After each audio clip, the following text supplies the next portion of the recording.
Olá, o Momento Espírita traz para vocês hoje o professor Ney Lobo. Ele é autor de diversos livros sobre educação. Entre eles, uma coleção de 5 volumes intitulada Filosofia Espírita da Educação. É sobre a relação entre a educação e a evolução que nós vamos conversar com o professor Ney Lobo hoje. Seja bem-vindo, professor, ao nosso programa. Muito obrigado, com muito prazer de estar aqui, naturalmente, transmitindo alguns esclarecimentos sobre, principalmente, a educação de um modo geral e a educação espírita especificamente. Para começar o programa, eu quero perguntar para o senhor, onde se fixa melhor a educação, o aprendizado, digamos assim, quando estamos encarnados ou quando estamos desencarnados?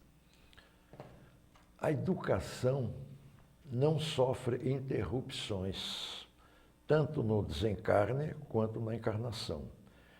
Ela é contínua. Existe um contínuo educativo que prossegue da vida terrena para a vida espiritual e depois ainda tem prosseguimento da vida espiritual para a vida terrena e depois sucessivamente em todas as encarnações, até que o espírito atinja o seu grau máximo de desenvolvimento do seu potencial espiritual, quando ele então se chama espírito puro. Então, esse contínuo nunca se interrompe. Portanto, há tanto educação no plano terrestre quanto no plano espiritual. No entanto, compreende-se que no plano espiritual o espírito é esclarecido a respeito da conduta, do comportamento que ele deva ter, dos valores que ele deve cultivar quando encarnar.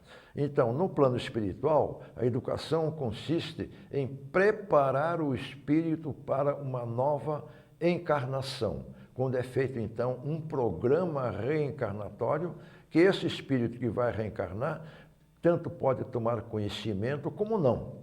Não é? Então, esse programa que ele vai executar já constitui educação. Agora, na vida terrena, continua a educação num ponto de vista prático. Ele vai praticar o que aprendeu no plano espiritual. É esse o sentido. Então, a gente pode dizer que o aprendizado tem características diferentes em cada plano.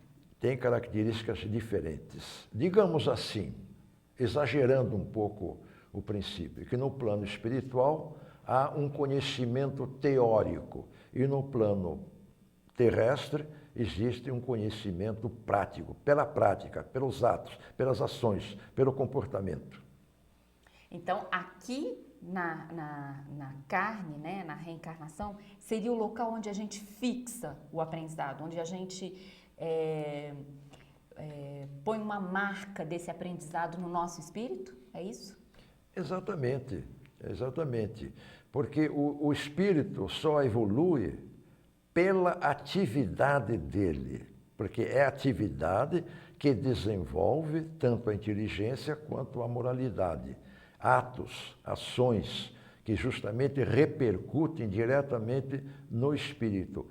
Naturalmente, criando até talvez uma perturbação muito suave espiritual para que ele seja avivado para captar os ensinamentos da sociedade, da família, onde ele esteja.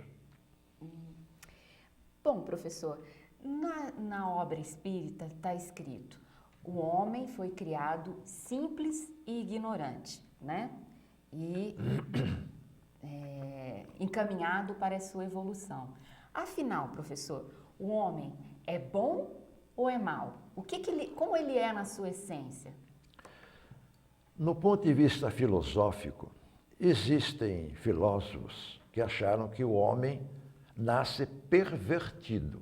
É um sentido pessimista. Schopenhauer, por exemplo, né? Existem outros filósofos, como Rousseau, e todos os discípulos que seguiram Rousseau, e até todos os educadores acham que o homem nasceu bom e que a sociedade E a ciência, por incrível que pareça, Rousseau achava que os conhecimentos científicos e a vida social pervertiam o homem. Nenhuma das posições, essas, a pessimista e a otimista, são válidas. O homem nasce o quê? Imperfeito. E, através da sua própria vida, desde criança, ele vai melhorando a sua conduta, adquirindo experiência, portanto, ele não nasce necessariamente nem bom nem mal. Ele é uma espécie assim de um espírito neutro no ponto de vista moral.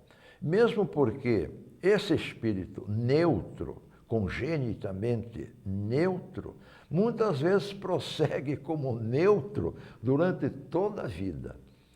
E os espíritos superiores nos comunicam que a maioria da humanidade ainda é formada de espíritos neutros, quer dizer, nem bons nem maus, mas com tendências para a maldade ou para a bondade, dependendo das circunstâncias.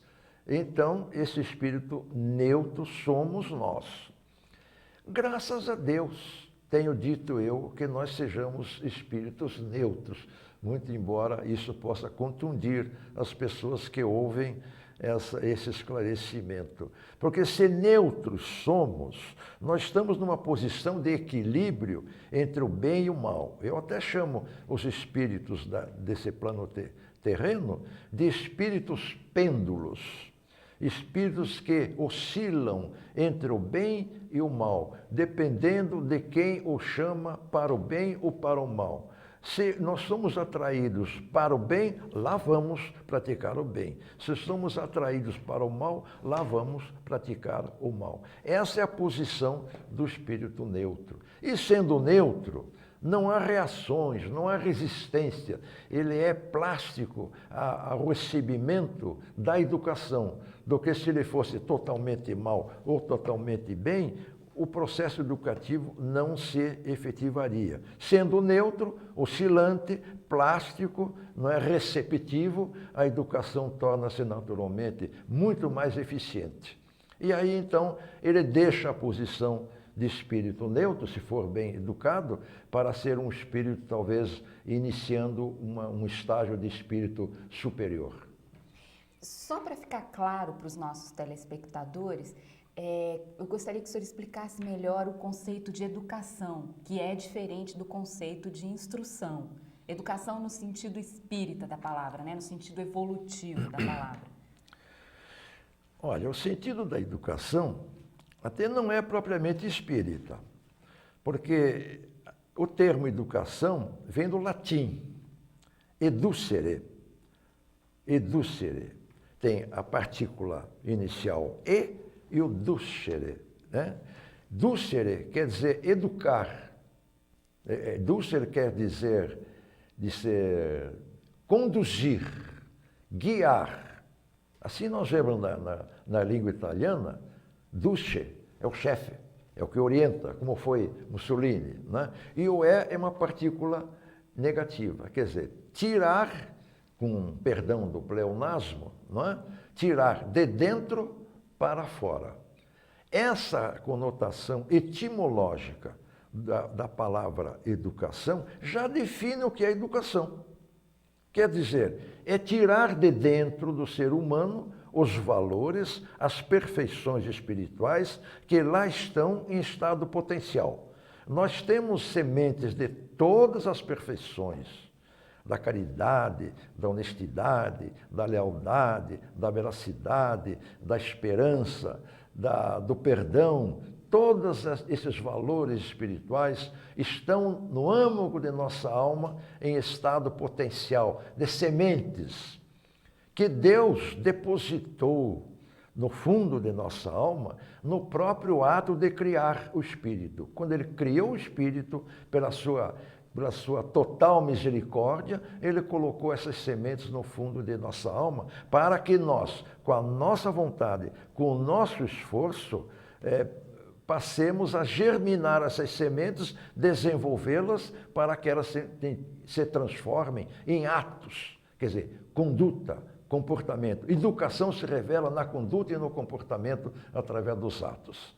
Portanto, é esse o sentido da educação que a doutrina espírita naturalmente encampou. Mas existem outros conceitos, então, mais importantes de educação. Para nós, é uma frase de Allan Kardec, que foi um grande educador e pedagogo francês em meados do século XIX, é o conjunto dos hábitos adquiridos. A educação é formação de hábitos. Para formar hábitos, é preciso repetir a mesma natureza dos atos. Vamos supor que o educador espírita pretenda desenvolver a perfeição espiritual da veracidade, de falar sempre a verdade. Então ele induz por processos científicos, pedagógicos, escolares, para que esse educando repita sempre esses atos. Na repetição, forma-se o hábito. Formando o hábito, ele passa então a ser possuidor, portador daquela qualidade. Então, educação, no seu resultado, são hábitos. Aí ele passa a praticar essa perfeição espiritual sem nenhum esforço. Mas para chegar a praticar essa perfeição espiritual sem nenhum esforço, ele desenvolve ingentes esforços durante muito tempo, repetindo aqueles atos até formar esse hábito. Aí, realmente, ele adquiriu aquela virtude ou aquela perfeição espiritual. Bom, explicado o conceito de educação, eu quero retomar para aquela nossa pergunta anterior, que a gente estava conversando se o homem era bom ou essencialmente mau. O senhor me falou que nós somos espíritos neutros, como diz a espiritualidade. Neutros. Neutros. Eu pergunto, por que a Terra está, então, num estágio de provas e expiação? Está dizendo, prova, quer dizer, que esse espírito tem que provar. Ele está passando por uma prova. Por quê? Porque sendo espírito neutro, ele tanto pode praticar o bem como praticar o mal. Quer dizer, que a situação coloca-o num sentido neutro, de equilíbrio instável.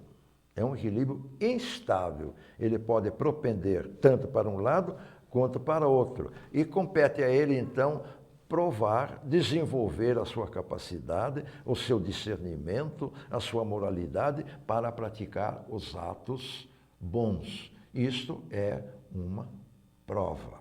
E mesmo passar por situações difíceis, que nós chamamos de provações, para que ele prove que tem a capacidade de superá-las, de vencê-las e desenvolver a sua própria espiritualidade. Bom, professor, ainda nessa linha evolutiva... Eu ainda poderia acrescentar que me ocorreu aqui. Você falou que o nosso mundo é de expiação e provas. Ora, as provas já expliquei, mas não expliquei que as provas se destinam ao futuro, às futuras encarnações ou ao futuro dessa própria vida pela qual ele está passando. As expiações se ligam ao passado. São o que alguns espíritas chamam de dívidas, culpas, débitos. Eu não acredito, eu não participo dessa nomenclatura. São como um educando que passa por uma seriação, primeira série, segunda série, terceira série, quarta série, etc. Essas expiações são aqueles novos conhecimentos, as novas condutas, os novos comportamentos que ele terá que desenvolver. Então, são ligados ao passado, a uma deficiência do passado. Digamos que um aluno passa da segunda para a terceira série, mas dependendo de uma matéria anterior, geografia. Então, ele terá que repetir aquela matéria junto com aquelas matérias da terceira série. Ele fica dependendo da geografia. Então, isso aí, para mim, é uma expiação, digamos assim. Não é igual uma expiação, mas dá uma ideia favorável do que é isso. Porque não é dívida, não é culpa, não é dívida. É o próprio sentido evolutivo que nós devemos compreender por um princípio muito mais geral, de uma evolução contínua. Realmente, complementou bastante a questão. Vendo sobre o seu prisma, é muito interessante. Retomando a nossa linha evolutiva, na opinião do senhor, um ser humano embrutecido, como um presidiário, alguém que cometeu vários crimes, assim, tem uma visão distorcida do valor da vida. Esse ser tem recuperação?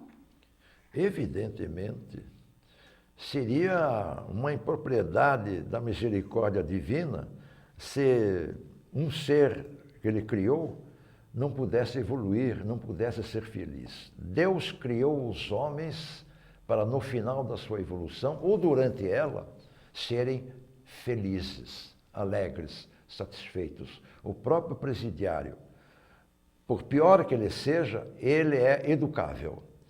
Tanto que organizações espíritas... Nesta encarnação? Nesta mesma encarnação? Nesta mesma. Tanto que as penitenciárias são procuradas por vários contextos religiosos, equipes de educadores de qualquer religião, e mesmo do espiritismo também temos, que visitam os presidiários e vão lá esclarecê-los. Eles são suscetíveis, naturalmente que num ritmo ainda com muita dificuldade devido ao passado criminoso deles, mas são suscetíveis de educação. Todo ser humano é suscetível de educação. Arileques, um grande biólogo paulista, escreveu, é espírita também, ele achava que existe um estágio de inferioridade mental que é insuscetível de educação. Seriam, digamos, mongoloides, né? Insuscetível. Mas eu não participo desta opinião, porque mesmo que seja insuscetível, que o progresso da educação não seja observado praticamente, no interior dele há um processo de amadurecimento muito lento, muito pequeno, e esse processo é educação invisível, não transformada em atos. Portanto, por pior que seja, o mongoloide, o penitenciário, o índio, qualquer ser humano é sempre suscetível de ser educado. Continuando na questão evolutiva, bom, nós falamos dos encarnados, suscetíveis de educação. E os desencarnados? É possível educá-los, nós daqui da Terra e eles lá no outro lado, por meio, por exemplo, de uma reunião espírita? A gente pode doutrinar um espírito e educá-lo na acepção que o senhor estava explicando? Perfeitamente. Perfeitamente. Eu tenho até um trabalho que foi exposto na Associação Médica Espírita de São Paulo, em que teria o seguinte título: Desobsessão, ato educativo perfeito. Em que eu vejo ali que todo o condicionamento do ato educativo, quais sejam esses fatores, a concepção do educando, a concepção do educador, a disciplina, o currículo, o método, a própria instituição, são naturalmente observáveis. Então, é um ato educativo perfeito, que corresponde a todo o condicionamento de uma educação formal.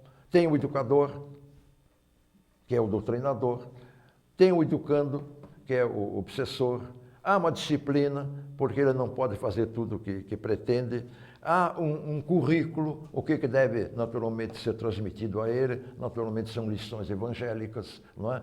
Há um método, o método próprio, método desobsessivo, é um método, digamos, no diálogo, etc. É um método educativo. Então, existe uma educação da Terra para o plano espiritual. como existe também educação do plano espiritual para a Terra. E como é que a gente sabe que esse conhecimento, que essa educação se fixou, se vai transformar em atos nesse espírito? Ele próprio, o educando, o obsessor, ele próprio, no contínuo educativo, no processo que se repete, porque não é só uma sessão de desobsessão que vai ser válida, pode acontecer excepcionalmente, mas geralmente são muitas sessões, e nesse contínuo aí, ele vai revelando, naturalmente, um enfraquecimento da sua obsessão. Ele vai compreendendo certas nuances, ele vai deixando certos comportamentos, até que no final dessa desobsessão, a doutrinação, ele realmente penitencia-se e arrepende-se do que fez. É o processo educativo e passa então a praticar, talvez até a ajudar o que era obsedado. Pode acontecer isso. O próprio ato de ajudar o obsedado a quem ele tanto preocupava. Quer dizer, é a comprovação de que a educação da Terra para o plano espiritual se transforma também em atos objetivos. Agora eu perguntaria sobre a questão da autoeducação. O senhor falou que o conceito de educação vem de dentro para fora. Como é que esses dois movimentos educativos se confluem no crescimento, no processo evolutivo do ser humano? Eu pergunto, quem influencia mais? O que nos vem de fora ou o que nos surge de dentro? Depende, né? A instrução vem de fora para dentro. A educação vem de dentro, onde há o potencial de perfeições, para fora. Fora quer dizer conduta, comportamento, né? Instrução seria o estudo formal, né? Na escola. Isso aqui seria instrução? Não. Educação? Não, instrução. Instrução é tudo aquilo que entra na mente, na inteligência do educando. Então, são esses conhecimentos que eu falo em escola. Quais são os conhecimentos na escola? É aquela geografia, história, desenho, matemática, física, química, astronomia, etc, etc. Tudo aquilo entra o instrutor, digamos assim. Nesse caso, ele é um instrutor, ele não é um educador. Ele promove aquilo, né? E o educando, então, é receptivo àqueles conhecimentos e retém aqueles conhecimentos na sua memória. A educação é o contrário. Ela não visa a mente, não visa mobiliar a mente de conhecimento. Ela vai diretamente ao espírito. Tanto que a educação espírita, ela é educação do espírito, da alma, para transformá-la, melhorá-la. Isso é educação, diferente de instrução. Mas isso requer um movimento interno. Assim, quem prepondera é o ser, não é a chegada do conhecimento. Há alguns pedagogos exagerados que dizem: ninguém educa ninguém. É a frase deles lapidar. Ninguém educa ninguém. É o próprio ser que se educa. É verdade, é verdade. O educador, ele é, digamos, um facilitador, como você empregou esse termo antes de nós chegarmos aqui a essa mesa. É um facilitador. Eu chamo de indutor. Ele induz a que o educando promova ele mesmo a sua própria educação. Quer dizer, que a educação, mesmo aquela promovida pelo educador, criando aquelas condições todas, não é? Ele está despertando, motivando a autoeducação do próprio educando. É o aluno que se educa, o educando que se educa, naturalmente que assistido pelo educador, que é o que conhece a pedagogia e a técnica que vai produzir esse resultado. Bom, professor, nosso tempo está se encerrando. Nós vamos para a nossa última pergunta. Como o senhor descreve o processo de educação pelo qual nós passamos dentro dessa trajetória evolutiva? O processo? É. Bom, comecemos o seguinte. A educação é um processo. A evolução é o resultado do processo. Quanto mais educação, mais acelera o processo evolutivo. E passamos por vários estágios. Digamos, o Livro dos Espíritos, né, da obra de codificação de Kardec, ele classifica os espíritos, porque Kardec esteve em contato com toda espécie de espíritos, os mais malignos até os excepcionais, chamados espíritos superiores, perfeitos, ou que seja assim. Então, ele estabeleceu uma escala com três estágios. Os espíritos inferiores, os espíritos intermediários e os espíritos superiores. Todos nós começamos com espíritos inferiores. Na Terra prevalece um nível de espírito chamado intermediário, nesse mundo de expiação e provas, né? Para que evoluamos para aquela classe de espíritos superiores. Cada estágio desses, naturalmente, que comporta uma série de graus, né? Os espíritos inferiores têm vários graus, os intermediários também e os superiores também. Então o espírito vai passando por essa escala, como um aluno vai passando, né? Passa da creche para o ensino infantil, depois o ensino fundamental, a primeira, a segunda, a terceira, a quarta, a quinta, a sexta, a sétima, a oitava, depois passa para o ensino médio, etc. E ainda fica de dependência, né? Como? E ainda fica de dependência, como o senhor estava explicando. Não sei se já excluíram esse recurso da dependência, porque o nosso processo educativo, a legislação está passando por muitas transformações. Eu não sei se, antigamente, no meu tempo, passava-se de uma série para outra, dependendo de uma matéria. Eu não sei se já excluíram esse princípio. Mas era uma metodologia. Era legal passar dependendo de uma matéria. Professor, o senhor explicou isso em fases, né? Essas fases são, assim, científicas, tipo, nessa fase você aprende a ser solidário, no próximo ano você aprende a ser caridoso. É assim, sucessivo, ou é tudo ao mesmo tempo aqui e agora?